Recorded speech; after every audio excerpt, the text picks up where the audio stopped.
Welcome to the June 12, 2023 Charleston County Planning Commission meeting. Please stand and join us for the Pledge of Allegiance.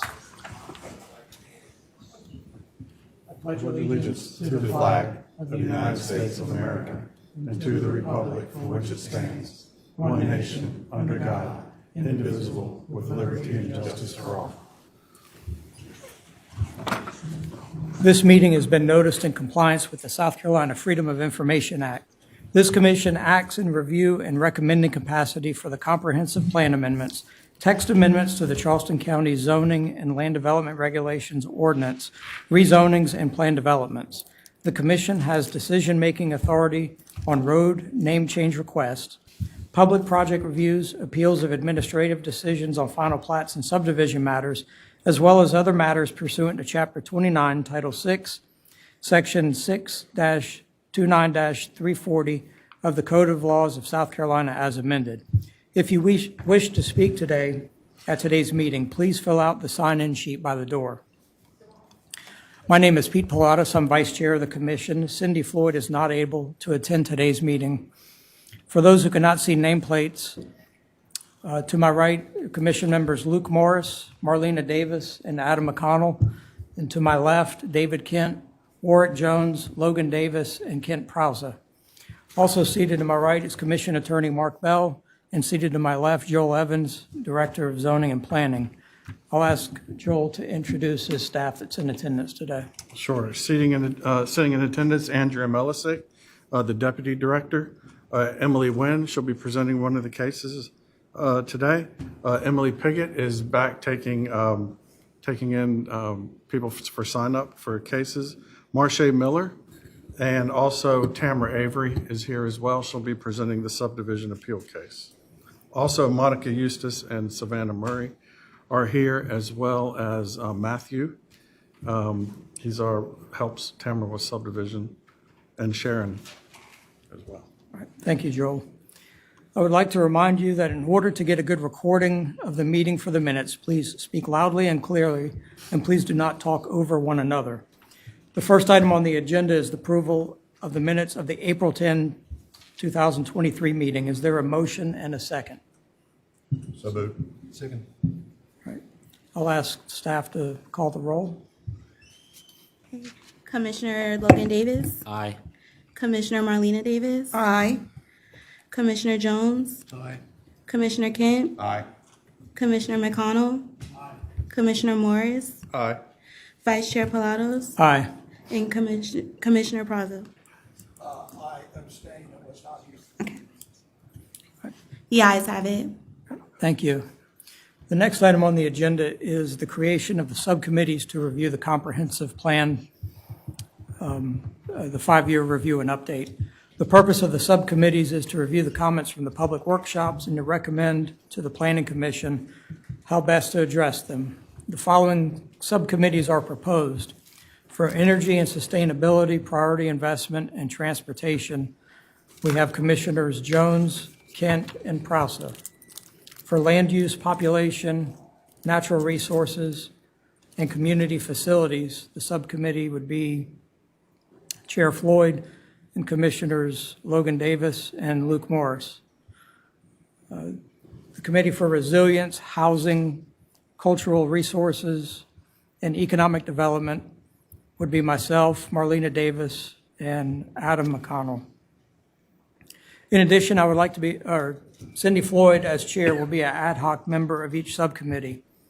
Any questions or comments from the committee members? I guess I know the answer, but it's going to be 4 council members, commissioners at each meeting. So if there is a division, it won't be able to be decided 2 versus 2. I mean, there's nothing we can do about it. But as a commissioner, we cannot attend, if we're not on the subcommittee, we cannot attend the subcommittee meeting because of the law. That's correct. If with more than 4 members, with a 5th member, you would have quorum. I would suggest, and certainly welcome any feedback, but any issues where there may be a 2-2 split, be recommended that that subcommittee bring that to the full commission, and we'll vet it out there, as we're going to do with all these elements ultimately anyway.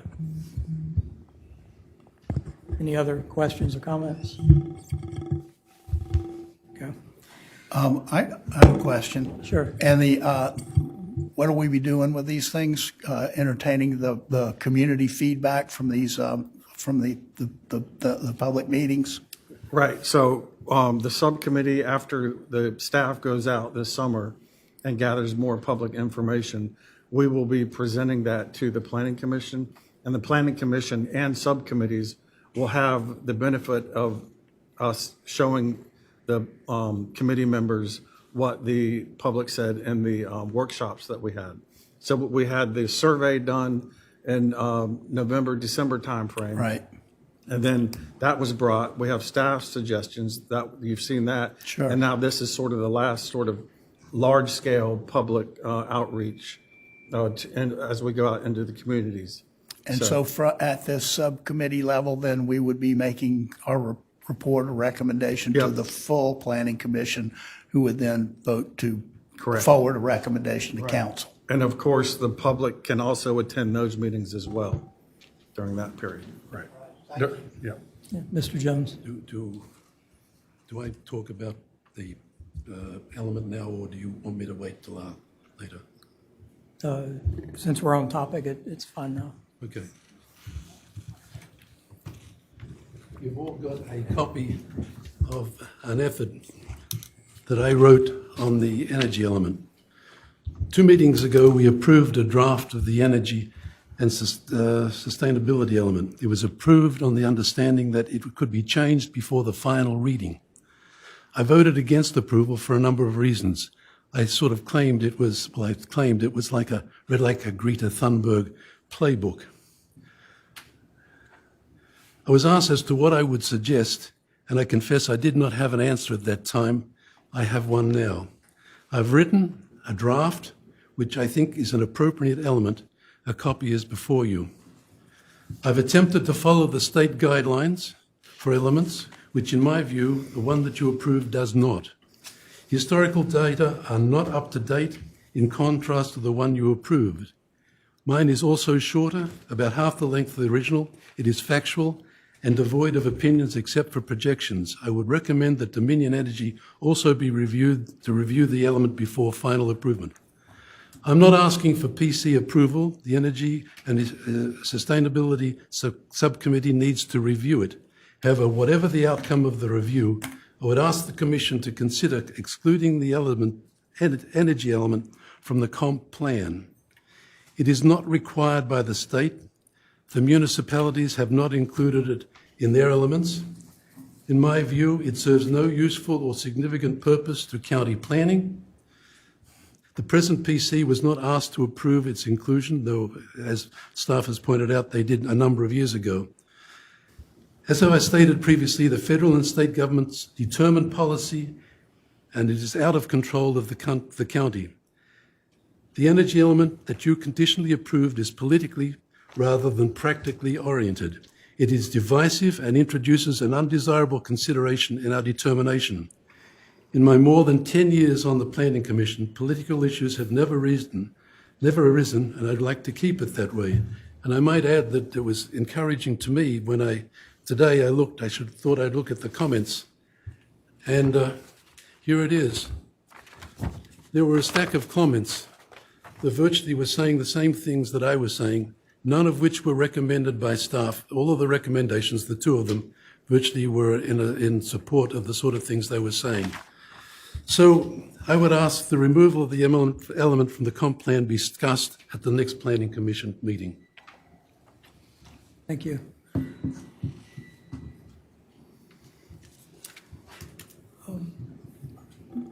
Does that require a vote? No. Okay. And Mr. Jones is on the Energy and Sustainability Subcommittee. So the language that he's provided here today, he'll certainly have the opportunity to discuss it with other members.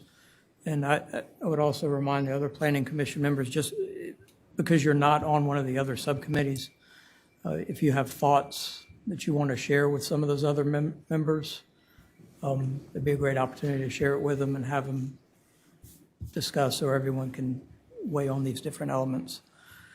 Going back to the subcommittees, is there a motion and a second? Well, is there any other discussion? All right, hearing none, is there a motion and a second for both the subcommittee members and the inclusion of the commission as an ad hoc member for each subcommittee? Motion. Second. I'll ask for a roll to be taken. Commissioner Logan Davis. Aye. Commissioner Marlena Davis. Aye. Commissioner Jones. Aye. Commissioner Kent. Aye. Commissioner McConnell. Aye. Commissioner Morris. Aye. Vice Chair Pilatos. Aye. And Commissioner Prazo. Ayes have it. Thank you. The next item on the agenda is a request to amend map 3.1.9 Mount Pleasant Overlay Zoning District of the Comprehensive Plan and map 5.4 Mount Pleasant Overlay Zoning District of the ZLDR to change the zoning designation of TMS 580-00-00-007 and 008 from the light commercial designation to the commercial designation. I believe Emily is going to discuss with us. Yes, good afternoon. This is a request to amend the Mount Pleasant Overlay District in both the Comprehensive Plan and ZLDR to change the zoning designation of TMS 580-00-007 and 008 from light commercial to commercial. In 2001, upon adoption of the ZLDR, this property was designated as low-density suburban, which was renamed to R4, low-density residential, shortly thereafter. The Mount Pleasant Overlay Zoning District was originally included as an appendix to the Unified Development Ordinance and was later incorporated into the ZLDR when it was adopted in 2001. In 2007, the overlay district was further defined to include properties on either side of North Highway 17. In 2010, a rezoning was approved on parcel 007 to go from the R4 zoning district to the commercial transition zoning district. The owner was cited later that year for operating an electrical contracting company office out of the existing building without permits, and later received approval and permits to formally establish Hattigan Electric, which is the company that currently is established there. In 2014, the owner was cited for intensifying the business on parcel 007 beyond the extent of the prior site plan review approval without proper approval or permits. The new proposed business was classified as special trade contracting use as opposed to just office space. At this time, that use could be allowed by special exception approval. The owner went through site plan review again and received special exception approval for the special trade contracting use on parcel 007. Following the special exception approval on parcel 007, the owner was cited several times for unpermitted expansion of the electrical contracting business to the parcel ending in 008. In 2018, the owner and applicant applied for site plan review on both parcels with the intent of applying for a special exception again for the expansion onto parcel 008, but this process was never completed and the case expired. In 2021, the ZLDR was amended to combine the commercial transition district with the neighborhood commercial district, which is known as light commercial in the overlay district. And this removed the ability to establish special trade contracting uses in the light commercial district in the overlay. In 2022, the owner was cited again for unpermitted fencing and storage containers on parcel 008 and referred again to site plan review to discuss expansion onto that parcel. Staff notified them that due to the changes in the ZLDR in 2021, any expansion of the business onto parcel 008 would require a rezoning.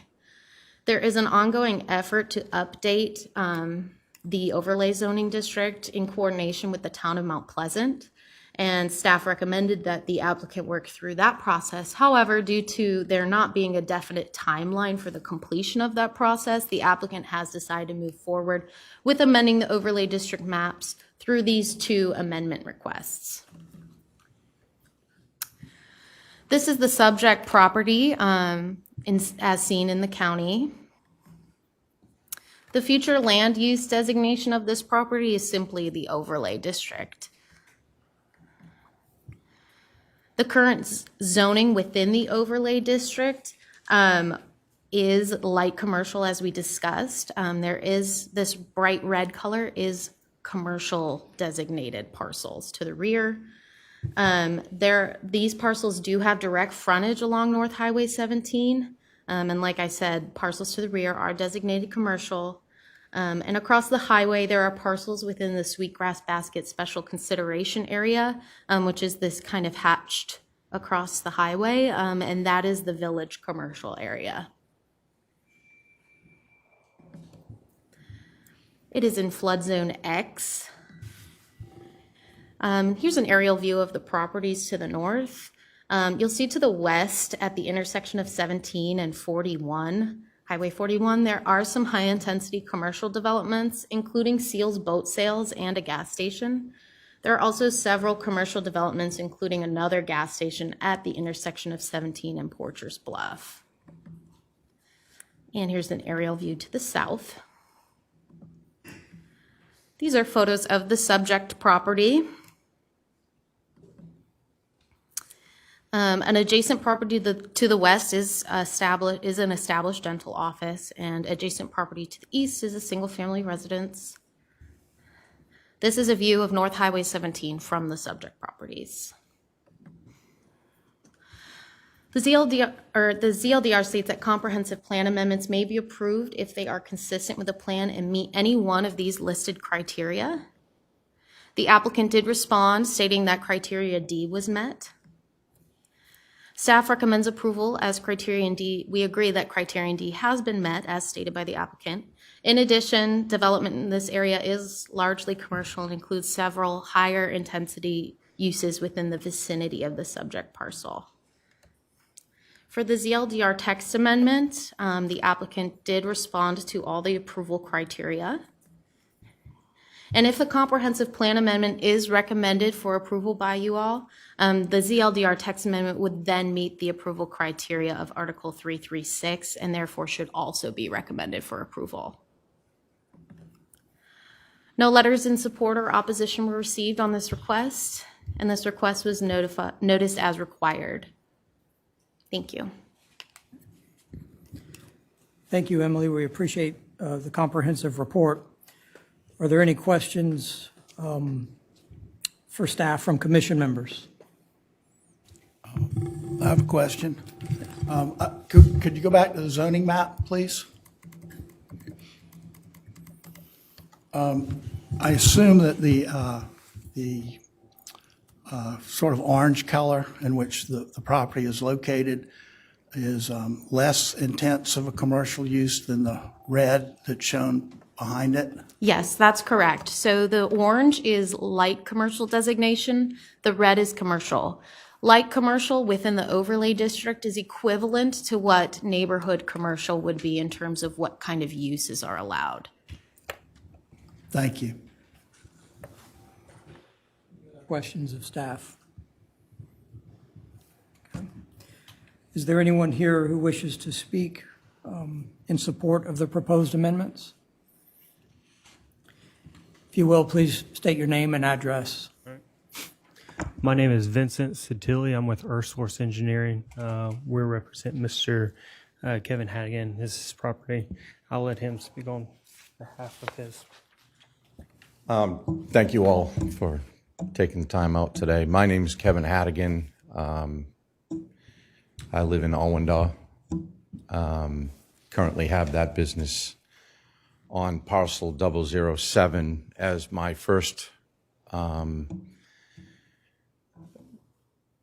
place of business back in 09. I think, Joel, we purchased it and applied for our rezoning with Sally and Joel and had the opportunity to purchase the land next to me on the 008 and cleaned up a house that had been sitting there since the early 1900s in several 30-yard containers worth of years of trash. So in purchasing the properties, in servicing our local communities in greater Charleston area and islands, Hattigan Electrical Contractors is a residential and a commercial contractor. And we are growing, and the last attempt at my zoning approval, COVID struck us and it kind of went by the wayside. So they reached out to me and I came right in, took care of all the issues that the board needed me to take care of, and hence the reason why we're standing here. We ask that you look at it and understand that the commercial zoning is more advantageous for my company, so that we can park our vehicles and continue our business to serve the community. I also do serve on the board here at Charleston and the town of Kiowa, and we are an active service company for the greater area of Charleston. So I greatly appreciate all your time. I've hired Kevin with EarthSource and Vince to do all the preliminary work and all the paperwork. I currently still work in the field, and time is important, so I hired the right people to do what I needed to get all the paperwork and documentation submitted. One more added note, we do have a fence running down the north side of the property on 007 to buffer the neighbor. It was a 8-foot fence, not a standard 6-foot fence, to quiet the noise down, and also the plant and vegetation that we had approved back in '09 when I applied for it, with plenty of bushes and plants, and we operate our business within our guidelines currently, and want to continue the great service that we can provide the Charleston area. And I appreciate everyone's time. Thank you. Thank you. Anyone else wants to speak in favor of the application? Okay. Is there anyone who wishes to speak in opposition to the proposed amendments? Yes, sir. You can come on up to the podium and state your name and address, please. Remind everyone they have 2 minutes. And I'm going to remind everyone, typically we have 2 minutes for public comment. All right. I'm Fred Brown Jr., and I'm next door to Mr. Haddigan's business, and there's been a serious problem over the 13 years. Can you give your address, Mr. Brown? Sir? Your address, please? Oh, excuse me, 2946 North Highway 17, Mount Pleasant, South Carolina, 29466. As I was stating, I'm adjacent to Mr. Haddigan's business, and we have had series of problems over the 13 years that has been going on. And so you saw the site plan went up with the different things that have been violated, causing numerous disturbance. And I'm going to review a few of them, actually, like he highlighted and what was shown on the board there. He's actually now in here today really because unpermitted work being done on this property. And this happens on Saturdays and Sundays, but the actual cause is unpermitted. And he has been here before, as been mentioned on the site plan board. Actually, that creates problems. So Mr. Haddigan took out a restraining order on me, harassment, stalking, actually had me to go to court, saying that actually I'm bothering his business. But what I was doing is, my civil right is to report things that's not being done right. And I'm adjacent to that. And anything that happens, it can affect me.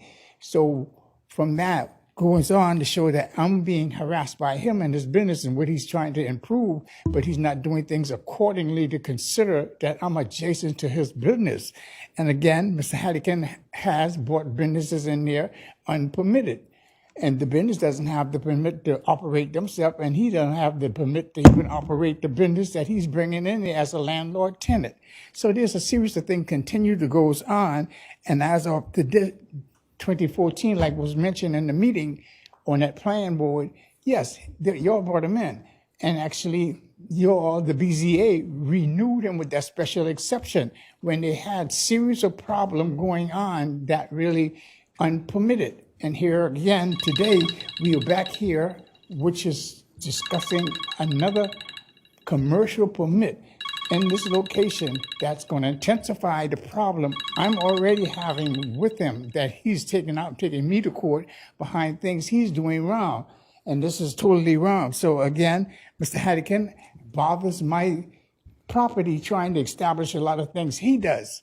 I had to take him to small claim court because he's on my property with his employees doing things, sending contractors on my property, trying to get things done what he's doing. And all this is interfering with my life and my livability's right.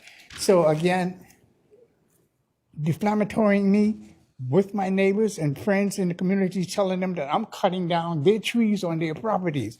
And I have statements here from my family letting them know that, and letting him know, and let me know, well, this is what they heard from him.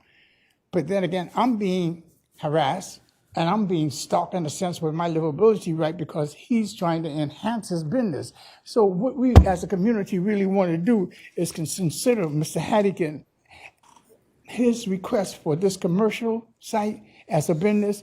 We wanted him to correct all this work that had been postponed, supposed to be done 3 years ago, actually, from what you just saw in that planning board. These are things he done 3 years ago, again, without permit.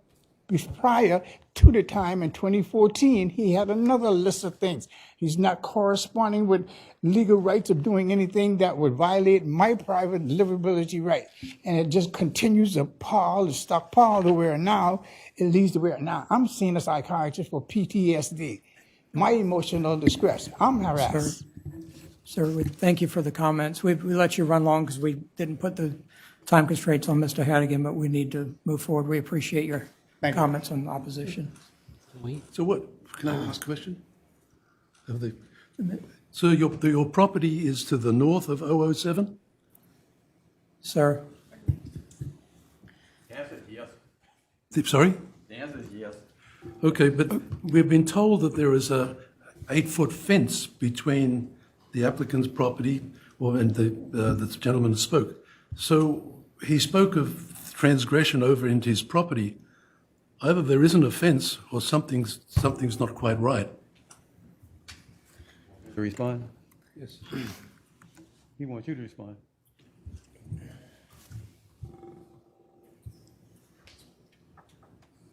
Me? We've been told that there is a fence separating your properties, but you talk about that the developer or the applicant is doing things on your property. There's a fence between the two, we are told. Could you explain or could you reconcile those two things? Well, the fence doesn't do anything for us preventing the noise and disturbance that I'm receiving from they coming in early in the morning. That fence is there for view, not for sound or any other thing. So it's just sound and noise. It's not as though they're imposing something on your property. Oh, yes, I have pictures of him and his employees on my property. Okay. Sorry? Can we Would like to see identify the which pictures? property it is? Yes. Can you pull up the map? Sir, which property is yours on this map? It is this property. Hold on. Can you see that one? Correct? Yes. What's it? The one that has highway frontage? Correct. Yes, sir. Thank you. All right. Thank you, sir.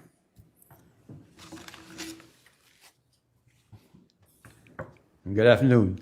George Freeman, 1450 Bowman Road, president of the CAGE organization, Community Action Group for Encouragement. Our mission is to improve the quality of life in communities like the 7 Mile community. I'm here to remind those who have been on the commission a while and try to, I guess, enlighten those who are new.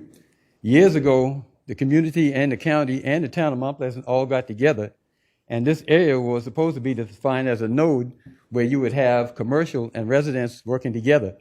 And the commercial that you would have in the area would not impose on the residents, so that you would have businesses that serve the community and not be a problem to the community. To to continue to rezone these to commercial is literally driving the residents out of the community. I heard something about a house being sold. There was a house to the opposite side of this property, and that person moved because of what was happening at the boatyard. And if the commercial keep going the way it is, eventually the residents that have lived there the longest will be forced out. So I'm here today to please ask you not to rezone this thing commercial, because what is happening is a trend is that you're getting more of the red and less of the yellow, and the residents that are there are being forced out because they don't want to be living next to the heavy commercial. So I'm trying to remind those who've been around a while, and for those who are new, to understand that continuing to rezone more commercial in this area is a problem in the community. Thank you. Thank you. Anyone else wish to speak in opposition? Okay. Any discussion amongst the commission members? Should we invite the applicant up for a rebuttal at all, or do we need to address that? I think that's a good idea. Can we? I think Kent has some. Thank you. I have a couple of questions for staff, too. If the rezoning is approved, all existing improvements and future improvements would have to come into compliance with the ordinance provisions that are in effect now. Is that correct? Yes, that's correct. So essentially, well, first of all, I want to say that there was a lot of violations, such as storage containers and an additional fence kind of within property limits that were cleaned up by the applicant and the property owner. So none of that exists anymore. But I do believe one of the complaints and violations was that Phil had been brought in. In order to address that, he will have to go through site plan review in order to comply with all current county ordinances and then obtain the permit for any violations that currently exist. That would include any buffering requirements, which would include fencing and landscaping and things of that nature? Yes, sir. All buffer requirements as stated in the ZLDR currently would apply. Could you tell me what those are? It seems like it would be fairly extensive for a higher commercial classification adjoining.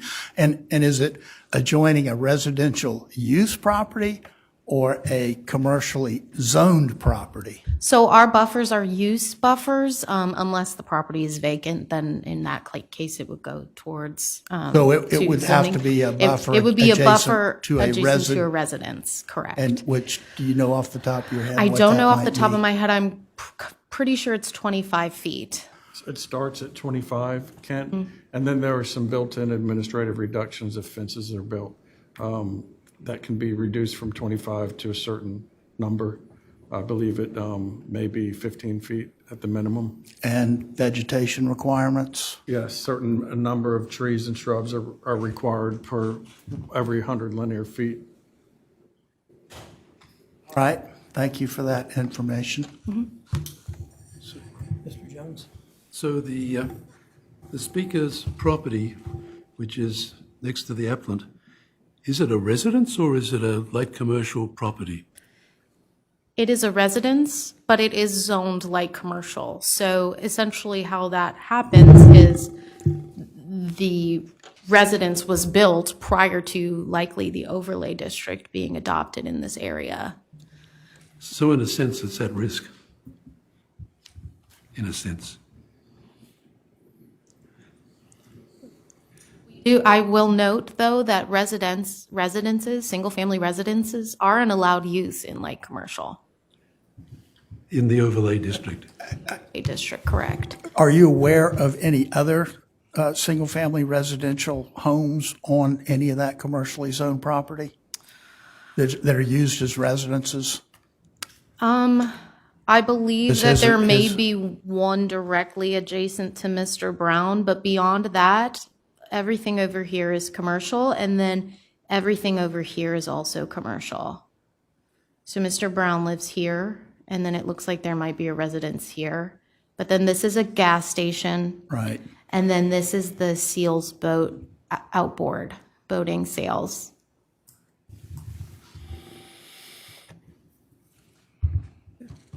Any other comments from planning commission members?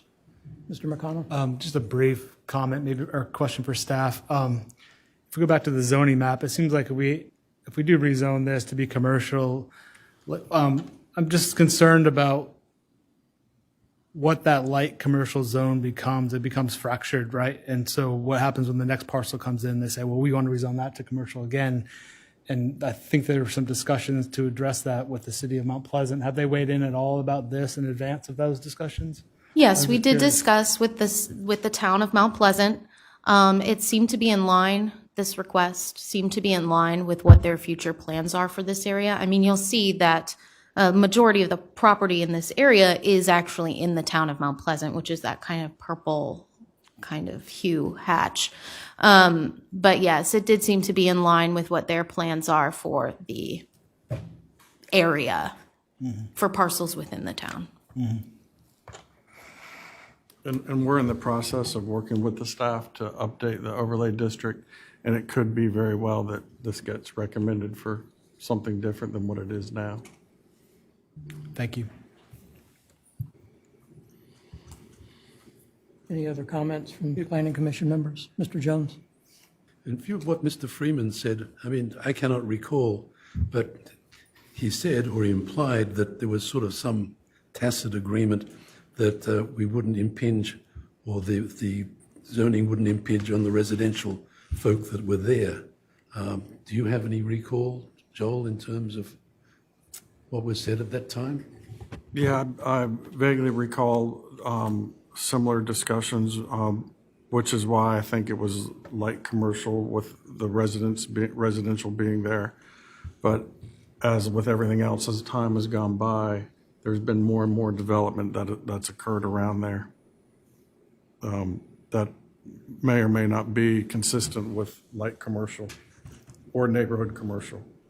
So if I may go on, the other properties that are brown, apart from the speaker, are they residential as well, or? Across the street? Yeah. No, So- they're not across the street, to the north, further north. These, Are they residential, I mean? they're red, the red ones? No, the brown ones. I don't. North of the speaker. Behind it. Oh, okay, behind, whatever. Yeah. Yeah. Yeah, the red properties behind here, where my cursor is pointing, No, to your, to here. no, down. Across 17. Help me. And that across seven, kind of behind Mr. Gentleman who's concerned about it, behind his property. Well, there's either the orange or the brown or the red. The orange, is that there's two parcels back there, Is that what you're right talking- there. Those are light commercial. I'm not positive of the uses that These are here. established on them, These but it here. looks to be, this parcel looks to be vacant. Okay. But then to the east, there is commercial. Again, this is, I believe, a part of this same gas station, actually. So the residential area is sort of like an island, despite the color. The gentleman's house is virtually an island in a commercial area. Pretty much.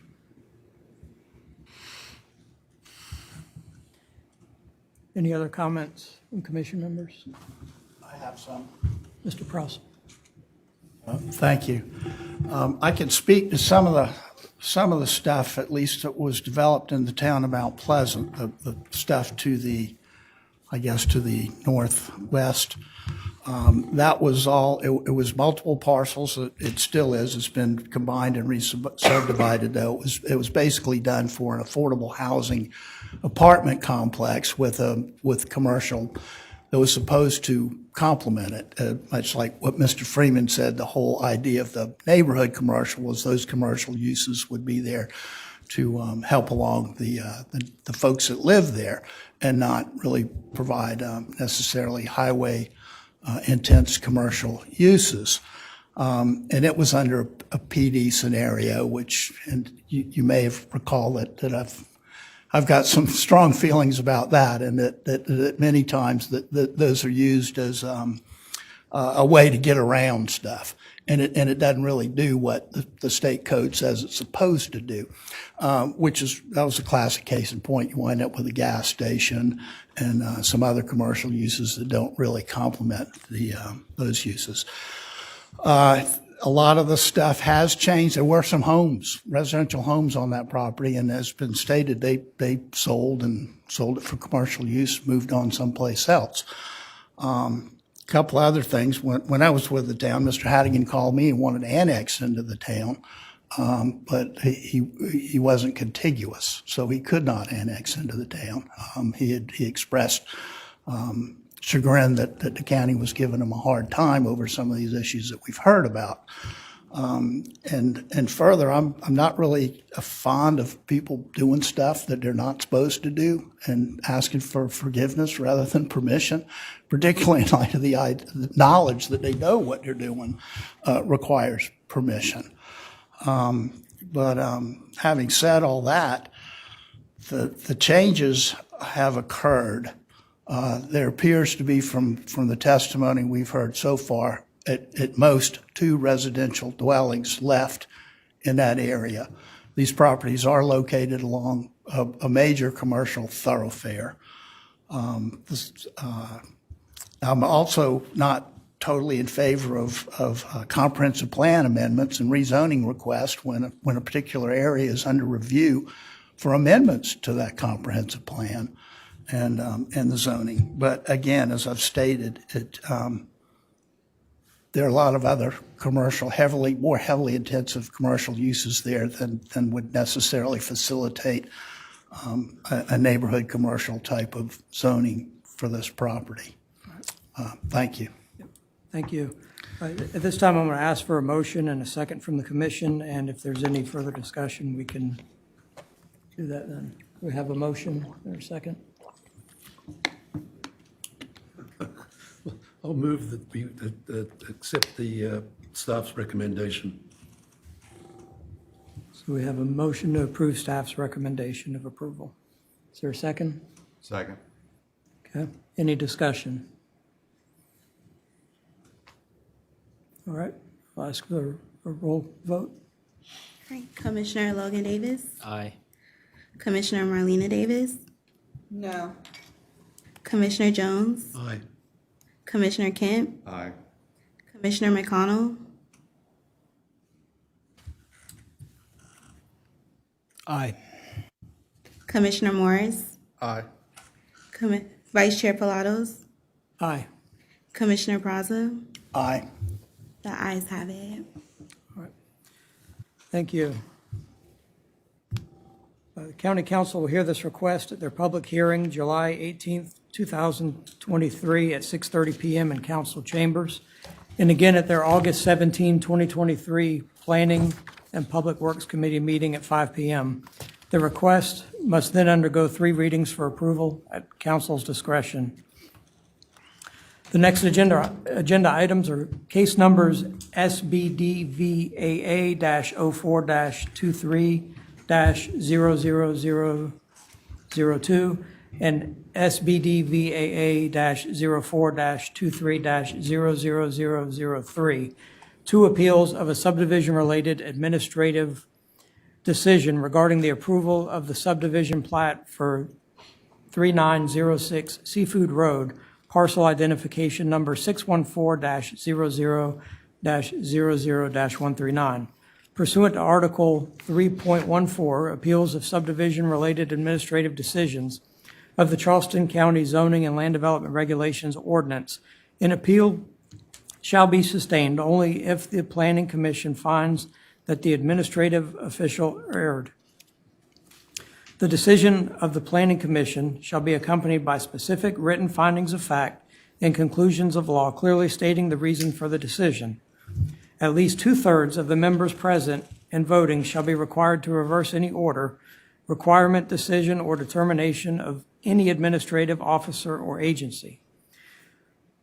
The order of the hearing on these cases will be as follows. First, staff will give an overview of the appeal applications. Then each applicant will be given 5 minutes to speak. Following that, we will ask for public comments, with each speaker limited to 2 minutes. Lastly, staff will make a presentation regarding the applications. Following staff's presentation, I will request a motion and a second.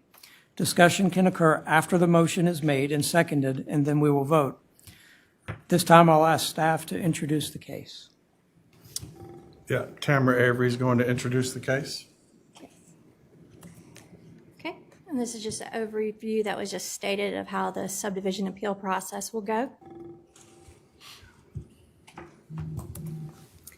Statement of matters to be heard by the chairperson. You just did that. So, overview of appeals by staff. Okay, subdivision appeal application SBDVAA-04-23-0002 and SBDVAA-04-23-00003.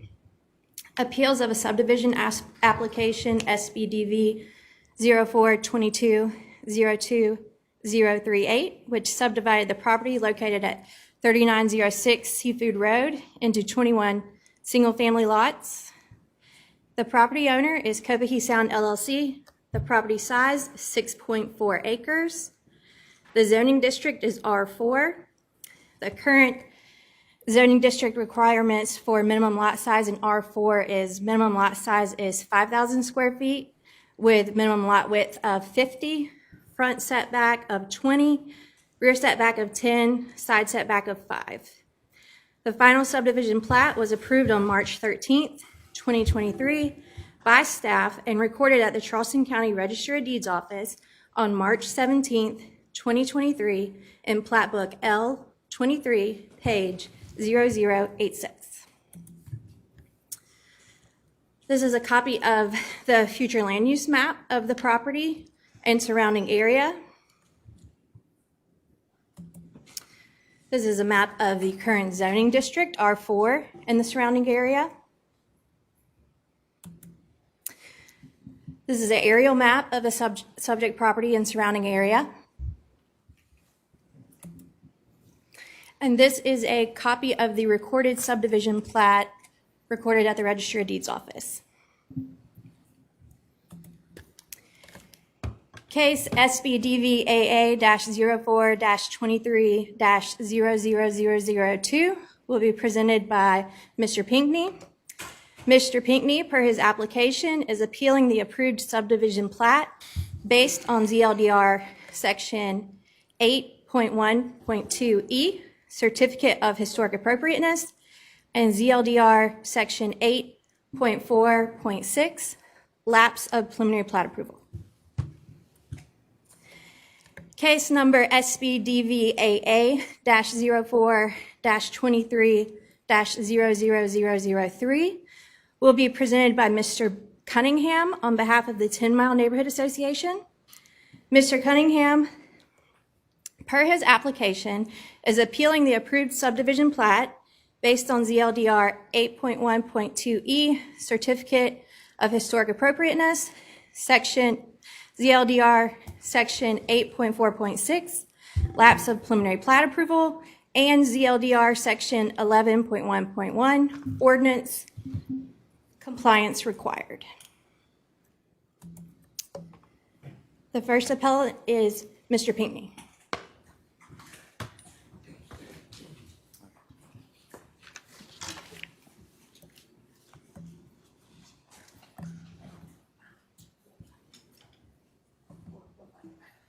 Ladies and gentlemen, if you give me 1 second, we're going to pass you out copies of the presentation so you can follow along.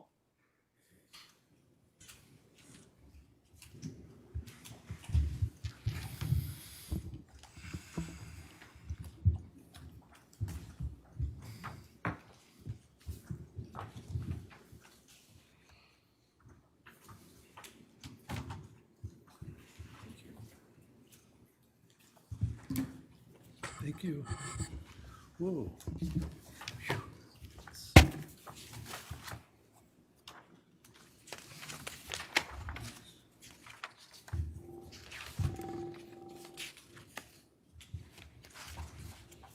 Thank you, Emily.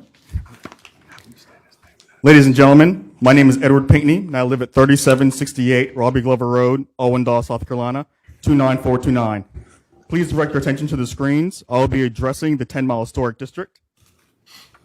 The subject parcel is in clear violation of two ordinances of the Charleston County ZLDR. The parcel is in violation of 8.1.2, which states that no subdivision shall receive its final plat before receiving its certificate of historic appropriateness. The plat is still in progress of being deemed historically appropriate.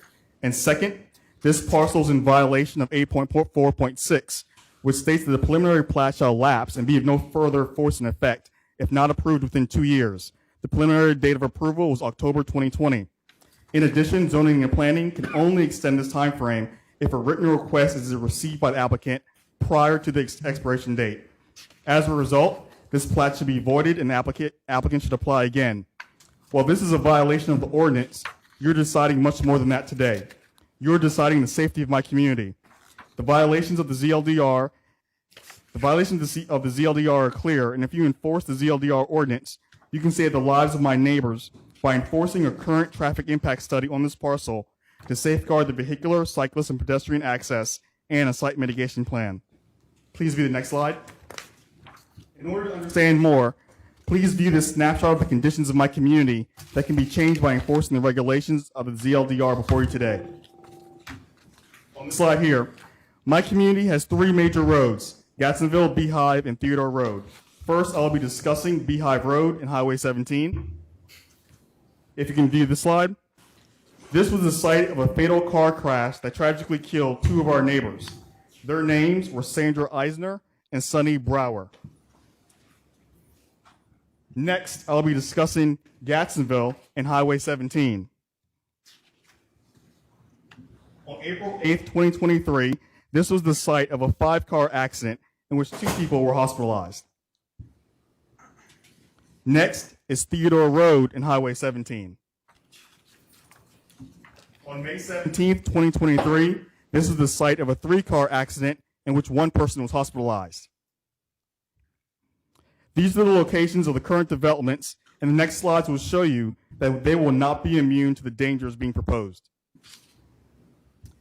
On May 18th, 2023, this was a 4-car accident. The home in the background is the developer's model home. Pedestrian and cyclists, hit and runs, and hospitalizations in this area are constantly increasing, with many making the local news. This is a Live 5 news report of one of the recent serious pedestrian accidents in our community. Please note the location, Beehive Road. On the next slide you'll see, this is the parcel we're discussing today. Please note Seafood Road is the only access to the site. On the east and west are impassable swamps, and to the north are homes. The only access to this is south by Seafood Road. Next, I'll be showing you recent images of flooding on May 18th. On May 18th, this is an image of early flooding on one side of the road. Please note the red arrow is the location of the subdivision. On this slide, you'll see that on May 18th, this is an image of mid-stage flooding on the other side of the road. This vehicle is traveling through approximately 1.5 feet of water. On this slide, you'll see that during a flooding, the sedge you are seeing floats on top of the water, making this road impassable during these conditions. On this slide, you'll see that on May 18th, several cars tried to escape the floodwaters by going onto the developer's property. As the floodwaters rose, eventually they all tried to leave, and one by one they missed the road and crashed into the marsh or the intercoastal waterway. This is because you cannot determine where the road is during a flooding. Emily, if I can get you to play this. This is a video of police, fire, and EMT rescuing trapped drivers the next day.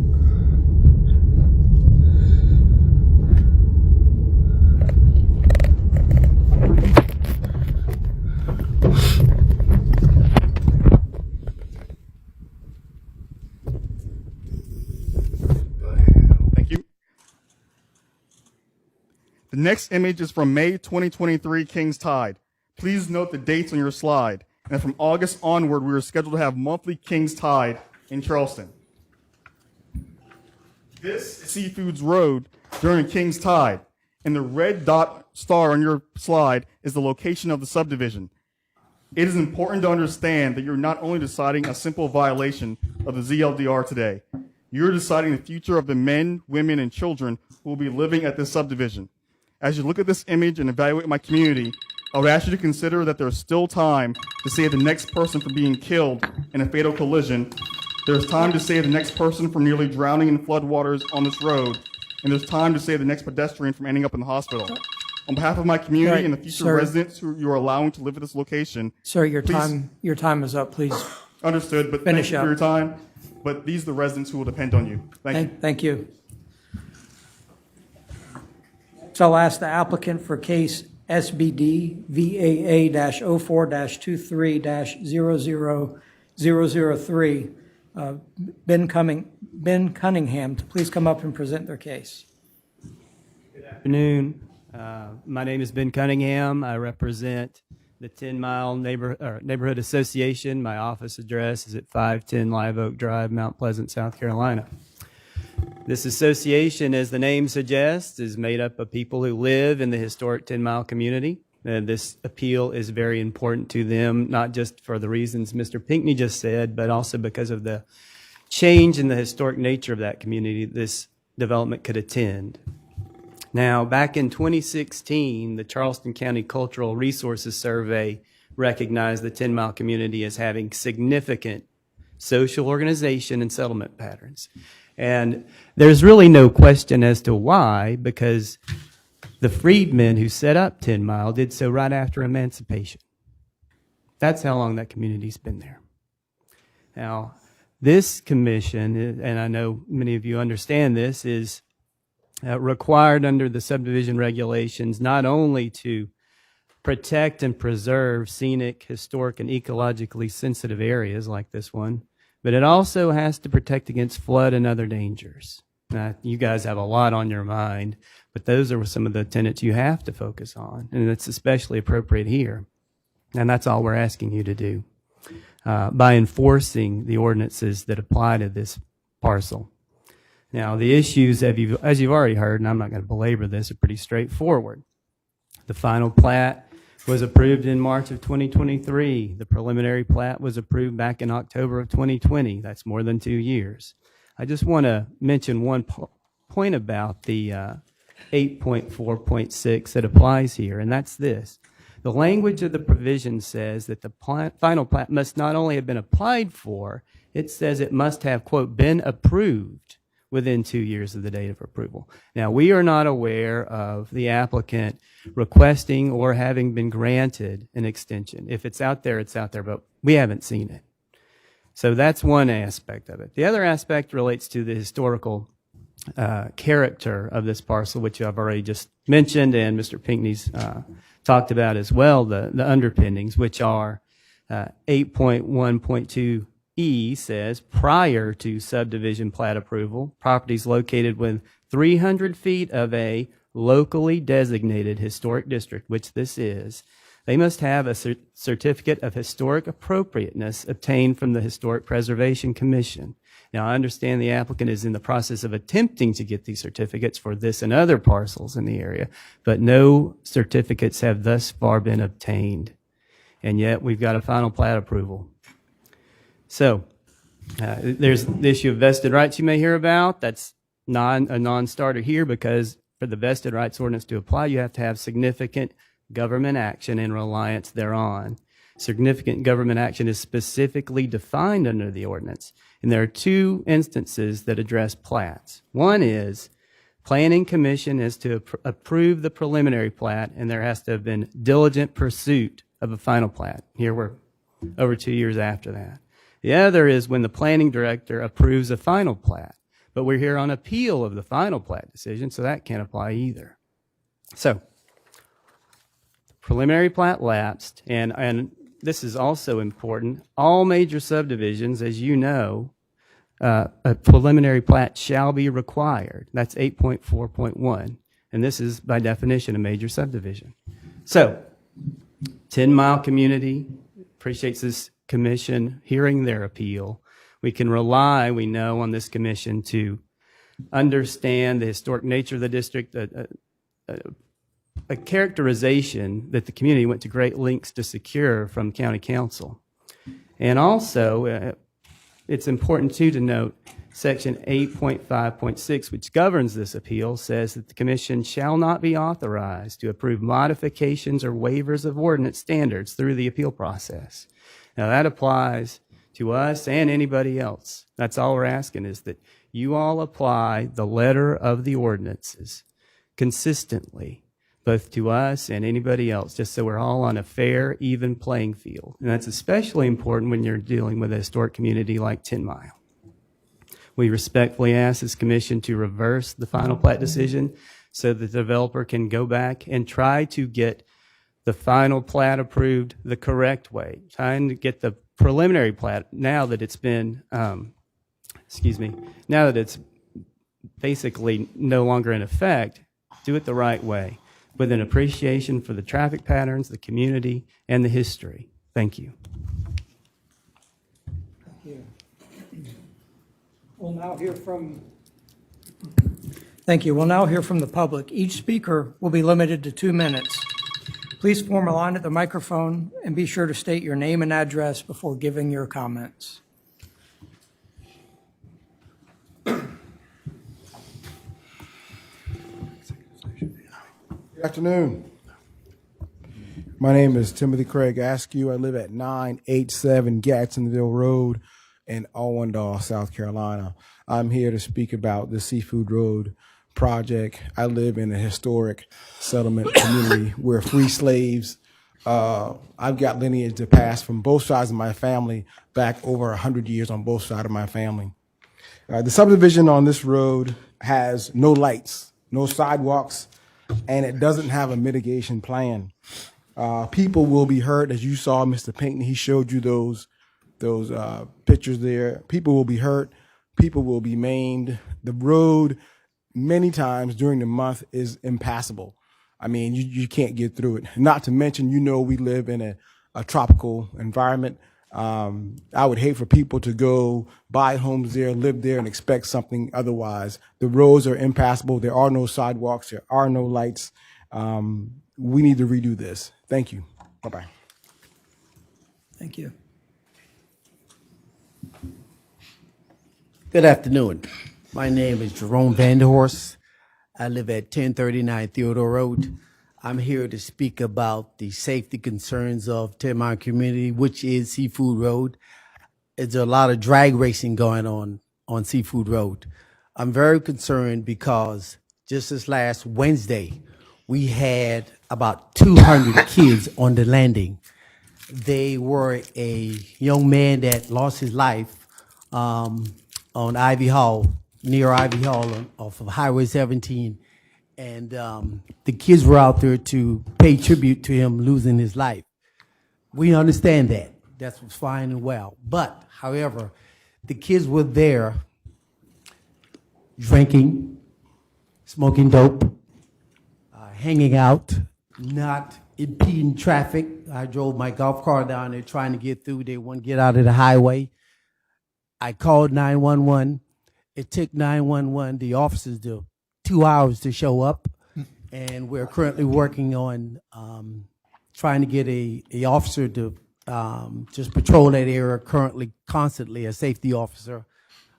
It's very troubling because, with the new subdivision coming on Seafood Road, those residents, and I hope this does not get approved, those residents going to be at stake also. They're going to be a part of the community. With the new subdivisions coming in, the whole entire area is going to be populated with so many people, and safety should be everybody's concern. On Gadsdenville Road, the adjacent road next to Seafood Road, we have 2 mentally challenged family members, community members that walk that road all the time. That's for the mental stability, and they walk. So one of the guys hang out, and I'm so concerned that maybe somebody will come by with a car and hit that person with all the drag racing going on Seafood Road, and that's happening too. Somebody could possibly hit the person. Even at night, it's even worse. And I will tell you, I have been going around in the community, and I have to say this, collecting signatures, not only from the people that's in historical area, but Bees Crossing, the members that are there right now, they are very concerned about what's happening in our area. Our area is getting too populated with people coming in. So thank you for allowing me to speak. Thank you. Thank you for your comments.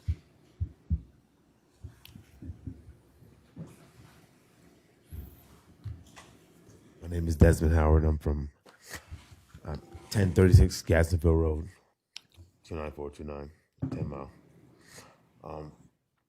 Crescent Homes, to this day, to this present day, is involved in over 20 lawsuits.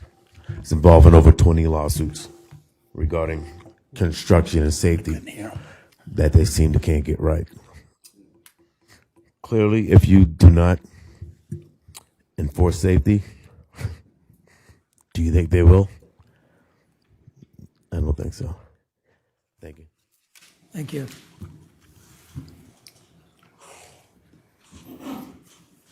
Good afternoon, board. I'm going to make this very, very brief. My name is Quentin Brown. Thank you.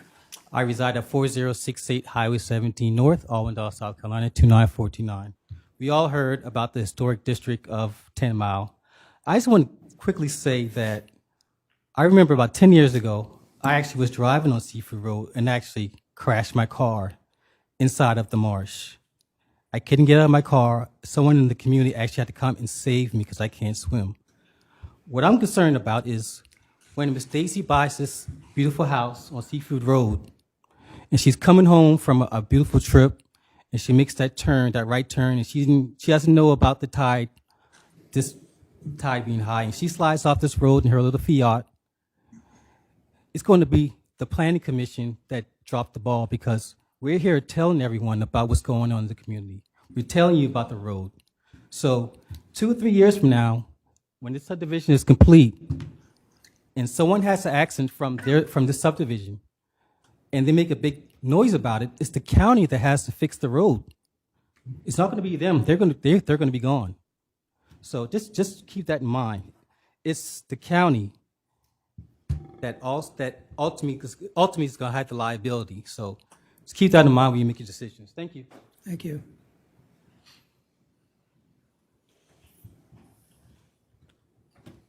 They do know we don't do road work, right?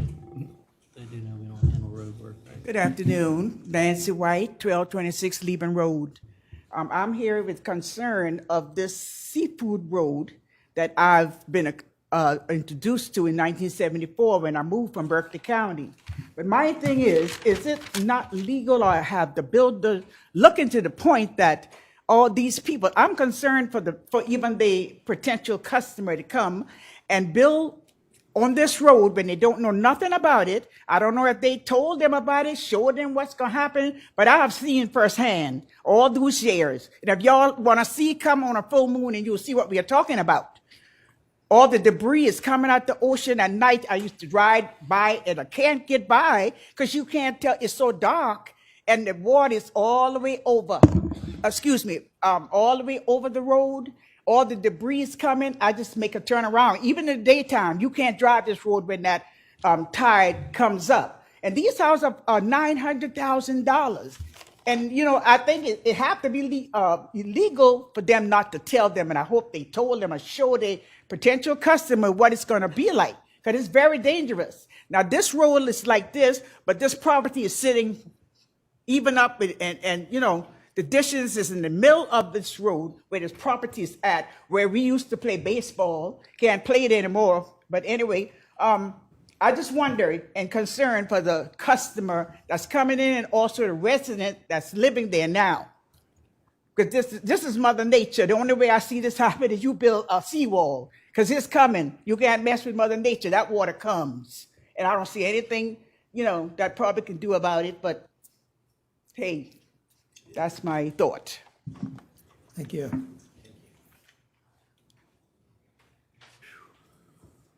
Any other comments?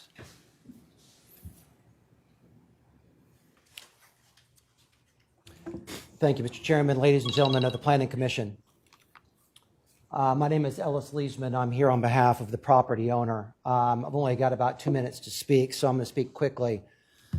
First, I want to give you all a bit of background about this property. It received its coastal zone consistency determination in 2017. It already has MS4 approval. It already has an NPDES permit. It received all of these things before it was designated as part of the 10-mile historic district in June of 2022.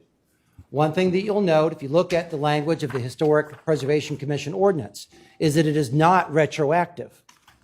So, when we have a property that already received a preliminary plat approval and all of the state and local approvals, you can see that it would be inappropriate and in fact illegal in order to apply something retroactively that is not to be applied in that manner. So, when you look at the two grounds that were given to you on appeal, first, that the preliminary plat was more than 2 years old when Ms. Avery approved the final plat. Well, first, as you may not know, the General Assembly and Government Master passed a law just in May to say that all development-related approvals that might expire at any time during COVID from 2020 to the end of 2023 are extended. I've provided a copy of that to Mr. Bell and to Mr. Evans and to the county. So that argument as to the, and that was House 3209. It was signed by the governor on May 19th, and it was passed by the House 107 yes, 0 no. So that ground on the appeal is basically without any merit. The other ground on the appeal was that, well, you have to let the HPC act first. Well, that's also inaccurate because the county has recognized that it's not legal to give the Historic Preservation Commission jurisdiction over matters covered in the ZLDR, like density, like lot coverage, like setbacks. Those matters are reserved to Ms. Avery, and you've heard nothing today that has indicated that she made any error based on the record. What you have heard are matters outside the record. This is an SCDOT road. It's not a county road. There's an encroachment permit and all of the approvals that are already have been made. I appreciate Your Honor, Mr. Chairman, on behalf of the applicant, I feel that we should have a little bit of grace on this time. So when we look at that, the relationship between a preliminary plat and a final plat, the preliminary plat tells you what you can do, how many lots you can have, where the roads are going to be, where their infrastructure is. The final plat is just a process to prove and to confirm that things got built where they were going to be built and to address any discrepancies. A final plat is not a do-over. It's not a rethink. It's not an opportunity for everyone to come forward and say, hey, although they're doing exactly what the zoning allows and all they were doing that well before this property was ever designated, we want to overturn it, we want to fight it. This is before you on an appeal. All of those other permits, the encroachment permit, the coastal zone consistency, the preliminary plat, the MS4 approval, the wastewater, and building the sales office, none of those are before you today. All that's before you today is, did they show you, 2/3 of you, that Ms. Avery made an error? And they have not. There is no error because this is a valid final plat that followed exactly what the developer was allowed to do in the preliminary plat. So I'd ask you kindly, ladies and gentlemen, that you deny the appeal. Thank you for the accommodation. Thank you. Any other comments?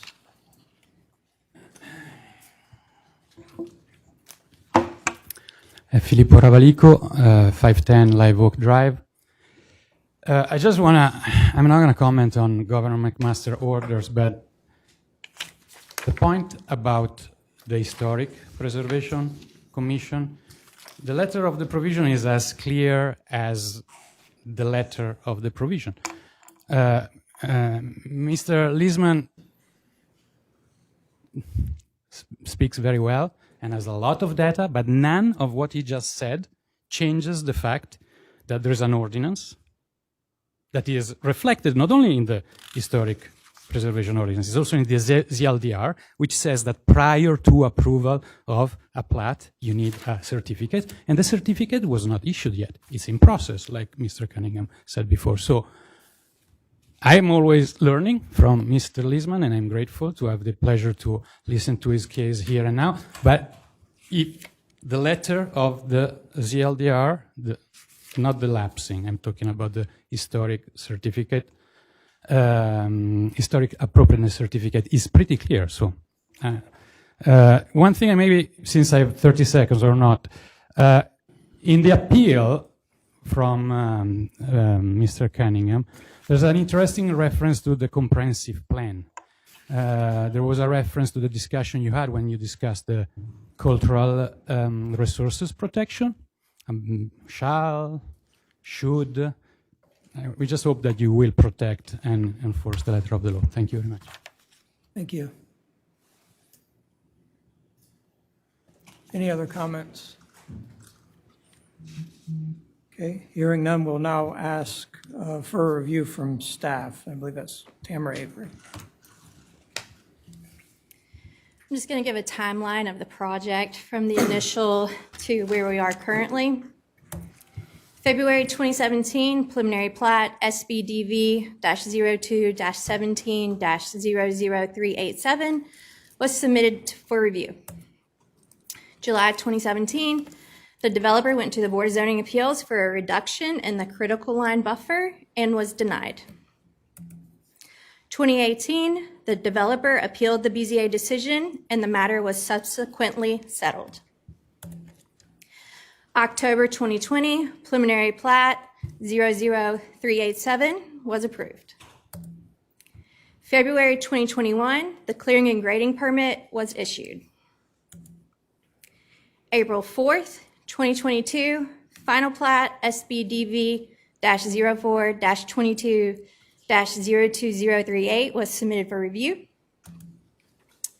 June 21st of 2022, the 10 Mile community was designated as a historic district by Charleston County Council. March 17th, 2023, the final plat was recorded at the Charleston County Register of Deeds office. April 2023, we received the first subdivision appeal application. April 17th, 2023, we received the second subdivision appeal application. And May 19th of 2023, South Carolina Governor McMaster signed South Carolina Bill H.3209, Permit Extension Joint Resolution of 2023 into law. The summary of the appeals again. The first case by Mr. Pinckney, per his application, is appealing based on historic certificate of historic appropriateness and lapse of preliminary plat. Mr. Cunningham, on behalf of 10 Mile, is appealing based on historic appropriate certification, lapse of preliminary plat, and ZLDR 11.1.1, ordinance compliance required. Per the appeal applications, this is a section of the ordinance for certificate of historic appropriateness. Staff response, the final plat application 02038 was submitted to Charleston County Zoning and Planning prior to the 10 Mile community receiving historic district designation by County Council. The application invoice was paid on April 4th of 2022, and the 10 Mile community received historic designation on June 21st, 2022. Therefore, the 10 Mile community was not designated as a historic district at the time of application. And as you know, once an application is made, they meet the ordinance requirements at the time of application. This is a copy of the paid invoice for the final subdivision plat, dated April 4th, 2022. And this was a letter of approval letter to the 10 Mile Community Historic District designation by County Council. The letter states, Charleston County Council approved the 10 Mile Historic District on June 21st, 2022. This is the second section of the ordinance for the subdivision appeal application for lapse of preliminary plat approval. Staff response, ZLDR section 8.4.5 states, approval of a preliminary plat shall constitute general acceptance of the overall planning concepts for the proposed subdivision and is a prerequisite for the filing of a final plat application. ZLDR section 8.1.26C states, preliminary plat submitted for approval shall expire 2 years from the date of the preliminary approval if all conditions of the preliminary plat approval have not been met. The zoning and planning director shall be authorized to grant a 1-year extension of the time frame if a written request is submitted by the applicant prior to the expiration date. The time period of the extension shall not exceed 1 year. Timeline again, October 21st, 2020, preliminary plat was approved. April 4th, 2022, the final plat was submitted to Charleston County Zoning and Planning and the invoice paid. This is within the 2-year preliminary plat approval period. Staff comments dated September 13th, 2022 state the only outstanding items needed for recording were provide DHEC permit to operate for water and sewer, provide a recorded copy of the restrictive covenants for our records, and add a dedication statement to the private right-of-way and easement to the plat and have it signed. The comment for providing DHEC permit to operate is to meet ZLDR section 8.5.2.C2, which states, in subdivisions where existing public water and public sewer systems have been extended and/or a new system installed, the certification of inspection and associated operating permits from DHEC shall be submitted. Therefore, the final plat was submitted within the 2-year period of the preliminary plat approval and meets the intent of the ordinance. All criteria of the preliminary plat had been met. The surveyor was only waiting on third-party documents and signatures. In addition, the governor signed into effect Bill H.3209, Permit Extension Joint Resolution of 2023 on May 19th of 2023. In the resolution, it states Section 2.2, development means the division of a parcel of land into 2 or more parcels. Section 3 states, this joint resolution is intended to apply retroactively for development approval that is current and valid at any point during the period beginning January 1st, 2020 and ending December 31st of 2023. The running of the period of the development approval and any associated vested right is suspended during the period beginning January 1st, 2020 and ending December 31st, 2023. And the third criteria of the ordinance being appealed by Mr. Cunningham's application, ordinance compliance required. As noted in this presentation, staff administered approval and recording of SBDV 02038 within full compliance of the ordinance.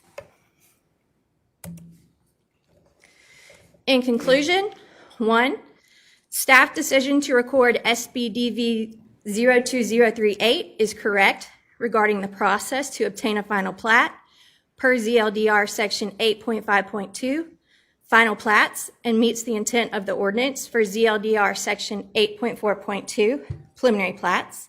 2, the final plat was submitted prior to the 10-mile community being designated as a historic district by council.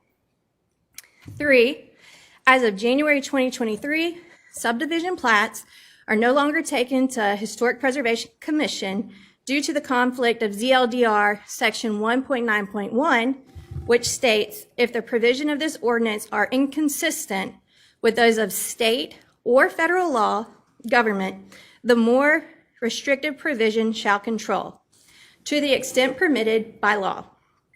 South Carolina State Law, Section 2-29-340, which governs the Planning Commission, states South Carolina State Law, Section 6-29-340.B.2, functions, powers, and duties of local planning commissions. State local planning commissions have the power and duty to prepare and recommend for adoption the appropriate governing authority or authorities as a means of implementing the plans and programs in its area. B, regulations for the subdivision or development of land and appropriate revisions thereof, and to oversee the administration of the regulations that may be adopted provided to this chapter. And number 4, the final plat was submitted within the 2-year period of the preliminary plat approval. The final plat was in an approvable state per comment sent to the surveyor on April 13th, 2022. This is within the 2-year approval period. Article 8.4.6 does not state approved and recorded. Therefore, the intent of the ordinance was met. And South Carolina Bill H.3209, Permit Extension Joint Resolution of 2023, extended the preliminary plat approval time period. Do you have any questions? Any questions of staff? Yes, I have some. Mr. Prosser? Thank you. Let's see, where do I start? I was just wondering why weren't we provided this information prior to the meeting? It's a lot to take in, and it's being presented to us just for the first time right here. I don't organize planning commission. Andrea or Joel? You want to go? Sure. Yeah. With these appeals, we typically hold our presentation until the actual meeting date, just so that our arguments are saved to the end. Why? It makes it hard for planning commissioners to read and understand and digest and ask questions with respect to this stuff. I mean, I know a great deal about all of this, having been involved in it for a number of years and been involved in court cases and so on and so forth. And so I guess my real question is, the position is irrespective of what the governor signed, and I was going to bring that up because the General Assembly has done 2 suspensions previously of ordinances in effect, mainly due to the financial crisis and other things. I suspected they may have done some for COVID as well, but was not aware of this particular item. But anyways, the position is that the preliminary plat did not expire after 2 years? No. The position of staff is that a preliminary plat is a prerequisite to the final plat. And the final plat was submitted within the 2-year period. Within, what was the date that was approved? It was October 21st, 2022 was when the preliminary plat was approved? Is that correct? I'm sorry, what date did you state? October 21st, 2022. You went through it real fast. I was trying to take notes. I believe that was the final approval date. Yeah, October of 2020, the preliminary plat was approved, yes. Yeah, October 21st, 2022 is when the preliminary plat was approved, correct? No, October 2020, the preliminary plat was approved. Here, I'll go back. 2020, okay. There you go. That's the timeline. I think I'm reading October 21, 2020, preliminary plat approved, correct? Yes. Okay, when was final plat approved? Final plat was March 17th, 2020. No, that was recorded. That was when it was recorded. When was it approved? That's my question. Oh, well, per the staff comments, let me go back to it. It was April 4th, 2022. No, staff comments stated April 13th of 2022. It was in an approvable state. We were just waiting on third party. When was it approved? That's my question. I believe there's a signature approved on the final plat. I mean, we didn't even get a copy of the final plat in our submittal packets, nor the preliminary plat. I think we would put it at a serious disadvantage by not having all the information. And in fact, I believe what the code requirements, I go back and look them up, is that all the papers pertaining to the appeal should be provided immediately to the Planning Commission. And it doesn't really provide that it should be held back until the meeting. I don't know. So we don't have an answer as to when the final plat was approved? Approvable state as No, when was it approved? Not approvable state. It was signed and recorded in March 17th of 2020. So it was signed by the county officials on that date. And the county officials record it themselves, or does the property owner have it? Okay. So it was approved and recorded on the same day. Within a couple of days, yes. If we go back, let's see. So what day, all right, then what day was, it was recorded on March 17th, 2023. So maybe a couple days, March 15th, 12th, 13th, 14th? I can't read the date of the signature on here, so I would have to. Well, anyways, we can say. It's within a couple of days of the recording. We can say 2023, and 2023 is more than 2 years after 2020. That's not how the ordinance is administered. It's not that. No, my question is, we're supposed to make findings of fact. These are factual matters. This isn't a question of interpretation. These are factual matters. It was approved on this date as a fact. It's provable. So preliminary plat was approved on a certain date. It was approved on another date and recorded on another date. I believe the controlling language in the ordinance is when it was approved, not when it was recorded. And it doesn't speak to anything about a provable state or how anything is administered. It's fact-based inquiry. So I guess I'm struggling with this. I'm not getting a whole lot of help. It appears that the final plat was approved more than 2 years after the preliminary plat was approved. Am I correct or not correct? I guess that would be how you interpret what approved means. But it's a fact.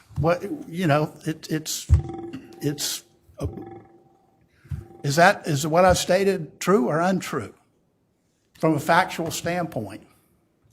No, I would say that's your interpretation. It's like the sky is green, it's not blue. That'd be my interpretation. I'm not getting anywhere with this.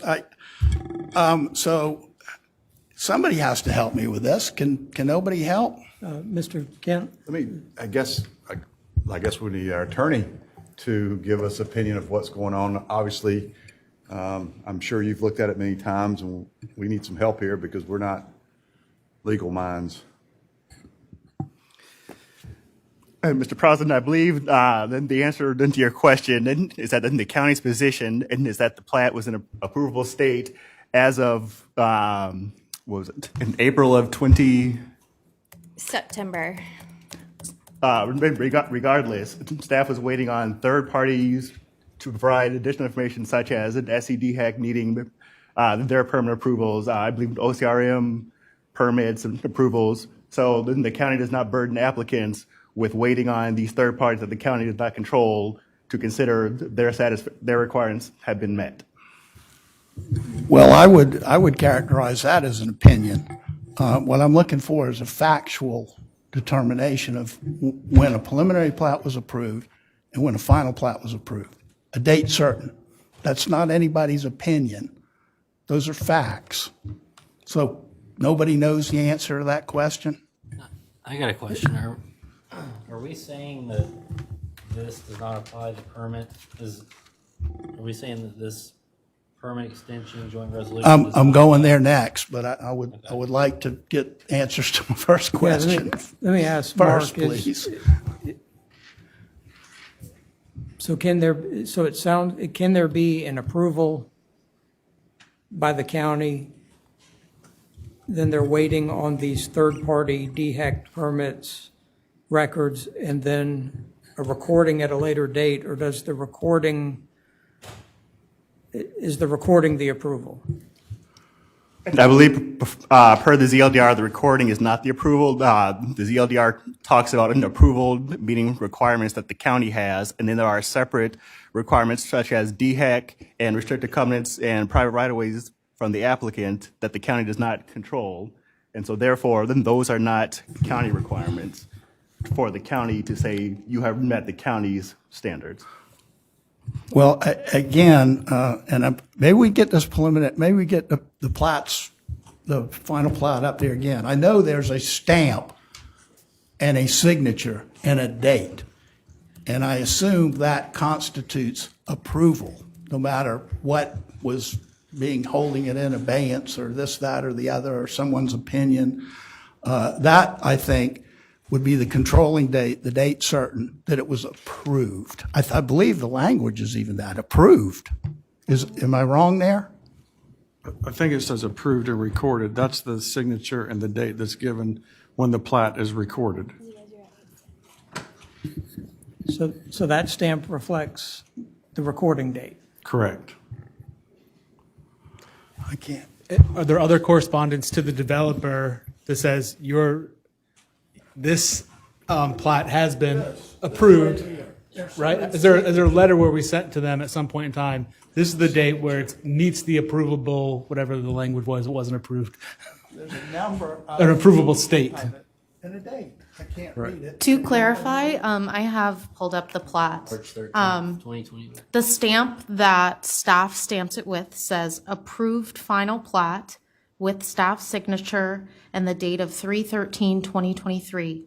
It says recorded 3/17/2023, and that is the recordation information. Right, so I think the staff signature and approval date constitutes approval, correct? That is not how staff interprets the ordinance. Okay, I'm done with that. Thank you. At least I'm putting some stuff on a record. So the county's position is that the preliminary plat had not expired prior to the submittal of the final plat. It had not. Staff's position is that the final plat was in an approvable state within the 2-year period. I didn't ask if it was in an approvable state. The staff's position is that the preliminary, the final plat was what, submitted prior to the 2 years? Okay. And we already went through what staff's opinion is of it being actually approved, submitted. Okay, well, let's go to the next one then. The permit extension joint resolution of 2023. I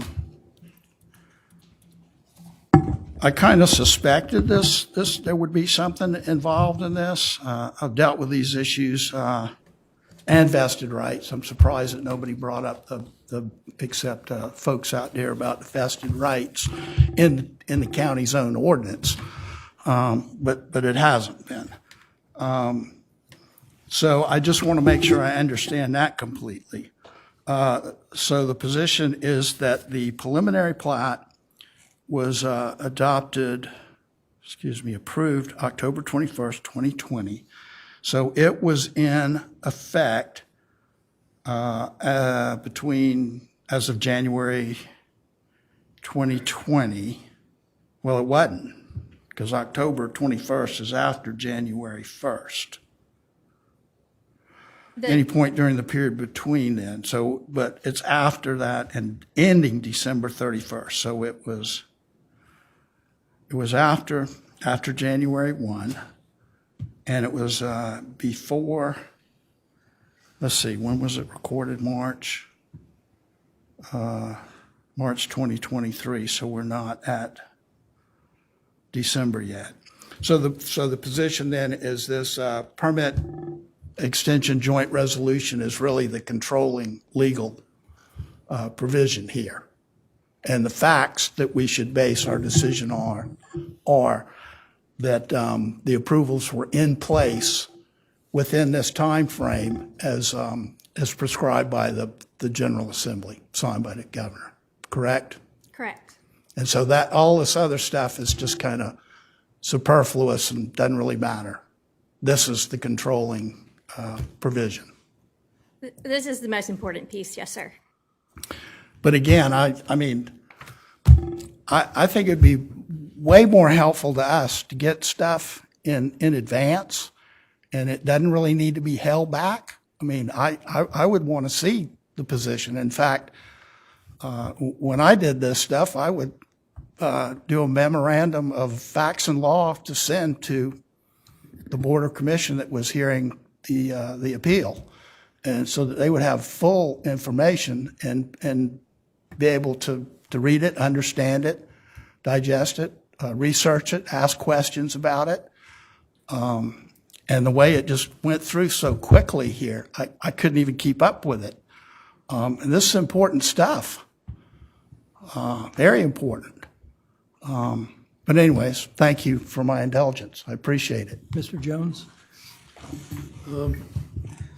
It's a difficult thing for me in that, gosh, watching the presentation by the folk, you wonder why anybody would buy a lot down there or a house with the flooding and whatever. However, I've listened to staff and to the lawyers, and I guess I look at it similarly to a bank approval of a loan.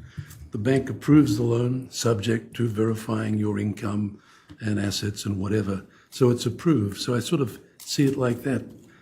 But like Mr. Krause, I've mentioned that I was surprised that we got so little information. I tried to dig up in the ordinances. I spent a couple of hours trying to investigate it, and I gave up. I thought I would have to just rely on the legal opinion and staff. And if I rely on legal opinion and staff, I don't really think that we have any option but to approve it. I don't like approving it, but that's my view. So I beg your pardon, not approve the application, not the appeal. Right.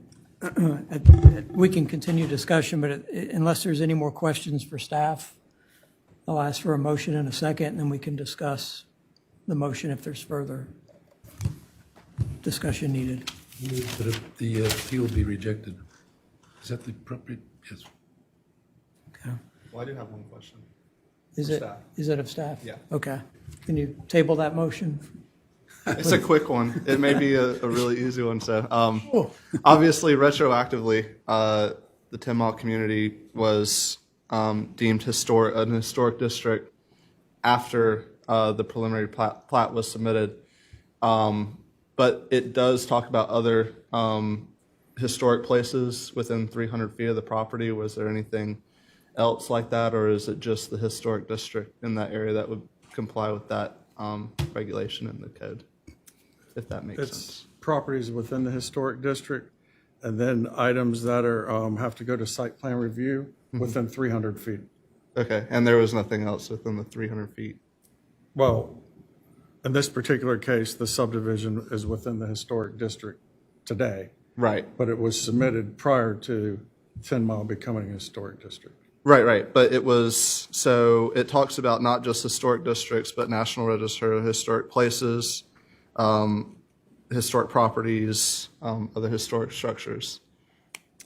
That's how the Historic Preservation Commission operates. Created the district.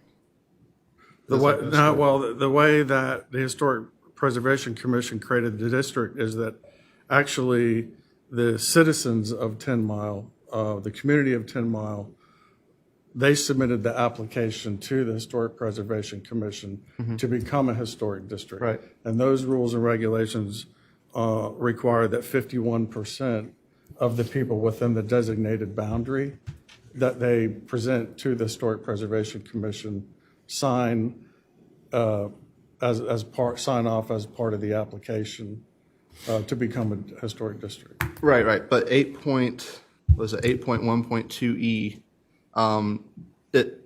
it doesn't just hinge on it being an historic district. It hinges on other historic. Right. So there's historically registered. Correct. Yes. So there's I guess there's three ways to become historic in Charleston County since the ordinance has came into effect. You can be a historic district. You can be a property that's on the National Register of Historic Places, which automatically puts you in a protected property or structure, depending on what the National Register language is. Or a property can come on its own, not be in a district, and request to be on the Charleston County's list of historic properties. Okay, that's fine. Yeah. Okay. Sorry. I hope I answered your question. A quick question for staff. And this goes back to the other question I had about correspondence. At some point, there was a decision made in the office that this plat is ready to be recorded, right? There has to be some correspondence along the way so that the surveyor or whomever would come up and pick that up. Does that correspondence exist? I'm just curious what the date is on that correspondence. So that would have been staff comments are dated. And so the staff comments that were dated in September stated that it was in an approvable state. We were just waiting on the third party verification. Mm-hmm. And so then how, how does the surveyor know, or the developer know, when all those third-party verifications are in as well? Is there other correspondence with that? Or they No, just wait? it's just a relationship between staff and the surveyor getting the information. So they knew that there was nothing else needed for the plat, so we held the plat until they provided the third-party documentation. And then once they provided that, we take it to the Register of Deeds to record. Okay, thank you. Any other questions of staff? Okay, Mr. Jones, you want to renew your motion? Deny the appeal. Okay. Is there a second? Second. All right, so we have a second. So is there any discussion amongst Planning Commission? I have a comment. I'm unclear as to the motion. What, the motion is to deny the appeal and uphold the administrative decision? Correct. Thank you. So I have a question. And the way I'm hearing this is that one thing can be right and wrong at the same time. But reading that the governor signed a bill I got in 2023 and had some clause in it that went back to 2020 would give me pause to try to figure out that something doesn't line up right here in everything that's going on. And I would think that we as the Planning Commission have some sort of obligation, is the best word I could think of, to try and protect communities, especially this community in Mount Pleasant. So I'm just not clear on the governor signing it. I don't know if it's an ordinance or whatever kind of law this is that you're calling, that it is, and then it's retroactive to 2020. Ms. Davison, if I can answer your question, the governor's bill states that any permits needing development approval that were submitted in January of 2020 all the way through December of 23, meaning 6 or so months from now, the time periods for those have been suspended, meaning that right now they can take up to another year or two beginning in 2024 to get their full approval. So that's something statewide. It's not. Yes, that's a statewide House bill that's now signed into law. So all the timelines that we are discussing right now would be nullified because the overriding law is now the governor's House bill that he signed. Mr. Chairman, I'd like to make a secondary motion to the primary motion. I think that would be up to Mr. Jones to determine if he wants to. No, it's for Robert's Rules of Order. There can be a secondary motion to a primary motion. The secondary motion is then voted on, and if it passes, it becomes part of the primary motion. If it's defeated, it goes away.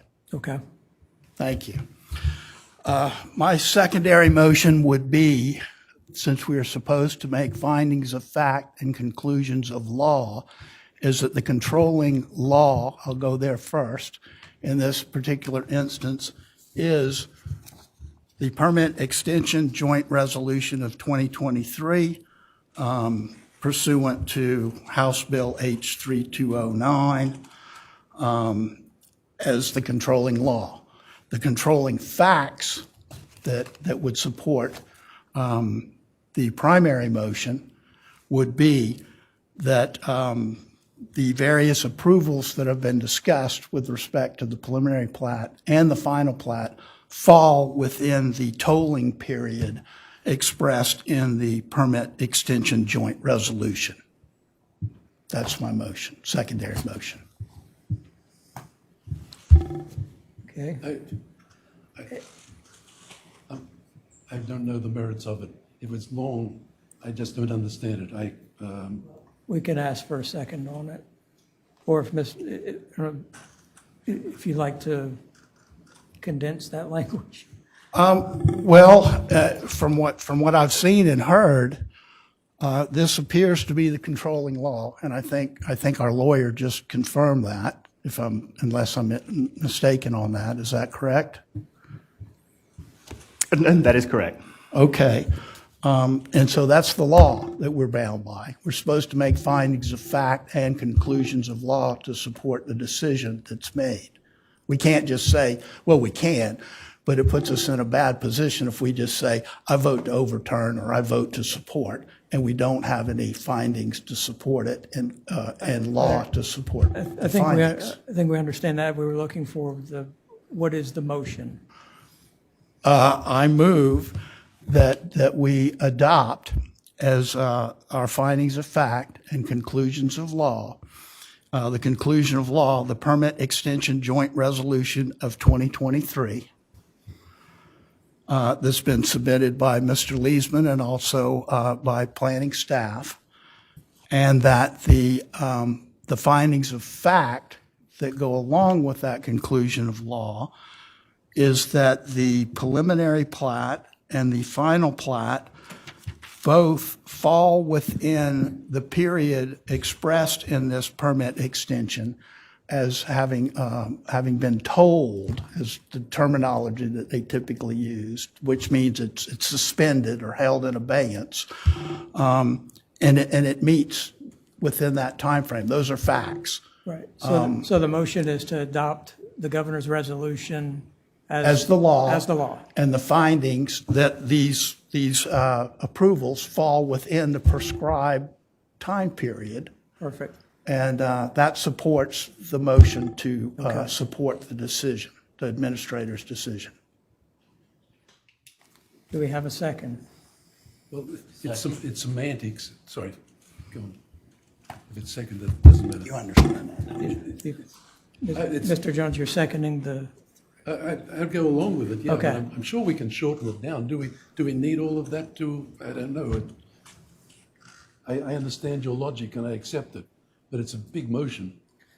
I think he's trying to build a record. Yeah, exactly. So That's what I've been trying to do the whole time. I don't know that you can condense it down much more than that. Okay, well, I'll second it. Full stop. All right. Is there any discussion on either of the motions? Okay. Well, we vote on the amended motion first. Then it becomes part of the primary motion. Then we vote on that. I understand. I'm asking commission members if they'd like to discuss either. And it seems like there's none, so we'll take a vote on Mr. Prouse's motion. Okay. Commissioner Logan Davis. Aye. Commissioner Marlena Davis. Aye. Commissioner Jones. Aye. Commissioner Kent. Aye. Commissioner McConnell. Aye. Commissioner Morris. Aye. Vice Chair Pilatos. Aye. Commissioner Praza. Aye. Ayes have it. Okay. And if there's no further discussion on Mr. Jones's motion to reject the applicant's appeal and support staff, then we will call for a vote on that as well. Commissioner Logan Davis. Aye. Commissioner Marlena Davis. Aye. Commissioner Jones. Aye. Commissioner Kent. Aye. Commissioner McConnell. Aye. Commissioner Morris. Aye. Vice Chair Pilatos. Aye. Commissioner Praza. Aye. The ayes have it. All right. Thank you. The Planning Commission is a decision-making body regarding subdivision-related appeals of administrative decisions. Any person with a substantial interest in this decision of the Planning Commission or any officer, board, or bureau of the county may appeal the final decision of the Planning Commission to the Circuit Court of Charleston County. Appellants shall file with the court clerk a written petition plainly and fully stating forth how such decision is contrary to law. Such appeal shall be filed within 30 calendar days after the decision of the Planning Commission is mailed. The next item on the agenda is the director's remarks. Mr. Evans. I don't have any, no. All right, next item on the agenda is the chair's remarks, and I have none. So if there's no further business, this meeting of the Charleston County Planning Commission stands adjourned. The Planning Commission will hold its next regularly scheduled meeting on Monday, July 10th in Charleston County Council Chambers. Seems like we speed it up just by having. All in favor, aye. All opposed, nay.